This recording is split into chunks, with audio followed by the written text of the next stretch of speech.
itu, saya Rani Anggraini dari kelompok 5 akan mempresentasikan hasil diskusi kami yang berjudul pengorganisasian murid. Apa itu kelompok belajar? Kelompok belajar adalah suatu forum untuk melakukan pembelajaran mandiri. Di sini murid dapat berlatih dan bekerja sama-sama, saling membantu dalam belajar, dan saling mendorong belajar. Kelompok belajar terdiri dari beberapa orang murid, sekitar 5-6 orang satu kelompok, yang diorganisasikan untuk mencapai tujuan belajar secara bersama-sama. Kami mengambil 3 cara untuk membentuk kelompok belajar itu. 1. Bagaimana cara membentuk kelompok belajar. 2. Bagaimana merencanakan kegiatan belajar. 3. Bagaimana cara meningkatkan keterampilan belajar kelompok.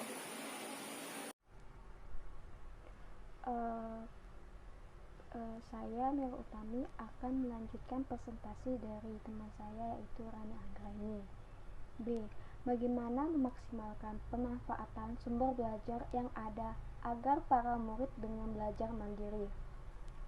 Konsep belajar mandiri adalah konsep mandiri dalam belajar, dan apabila guru mengetahui tentang konsep mandiri dalam belajar, guru pasti akan memahami konsep tentang tersebut. Oleh karena itu, prinsip mandiri dalam mengajar ini harus dipegang teguh karena akan sangat bermanfaat bagi guru dalam mengajar sehari-hari. Agar sumber belajar dimanfaatkan, para murid harus diaktifkan untuk bekerja seperti dengan memberikan lembar kerja murid atau LKM, di mana para murid bisa belajar secara mandiri atau kelompok.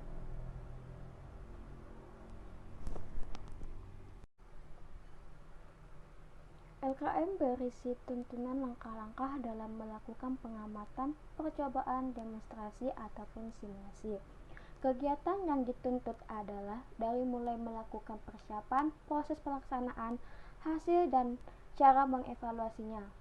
LKM berperan untuk menuntun kegiatan belajar murid baik secara perorangan maupun secara perkelompok.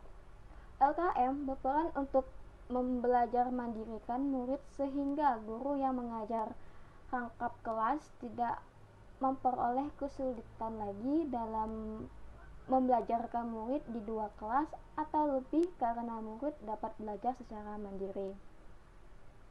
Sekian dan terima kasih.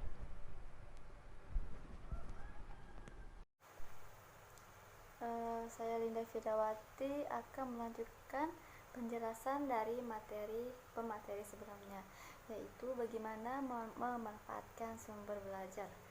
Tempat untuk menyimpan dan memanfaatkan berbagai benda sumber belajar disebut PSB atau Pusat Sumber Belajar. Nah, adapun contoh dalam memanfaatkan PSB itu, yang pertama mengembangkan keterampilan atau konsep. Yang kedua, menempatkan semua lembar kerja, permainan, diagram hasil praktikum, dan lain-lain. Di sini murid dapat belajar dengan cara belajar mandiri.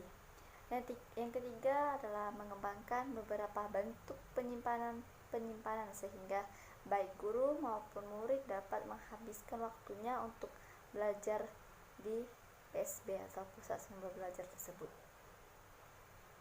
Baiklah, selanjutnya yaitu adalah C. Tutor. Tutorial adalah bimbingan pembelajaran dalam bentuk pemberian bimbingan, bantuan, petunjuk, arahan, dan motivasi agar siswa dapat efisien dan efektif dalam belajar. Tugas seorang tutor menurut Dinmeyer atau Suherman adalah kegiatan kaya akan pengalaman yang justru sebenarnya merupakan kebutuhan anak itu sendiri.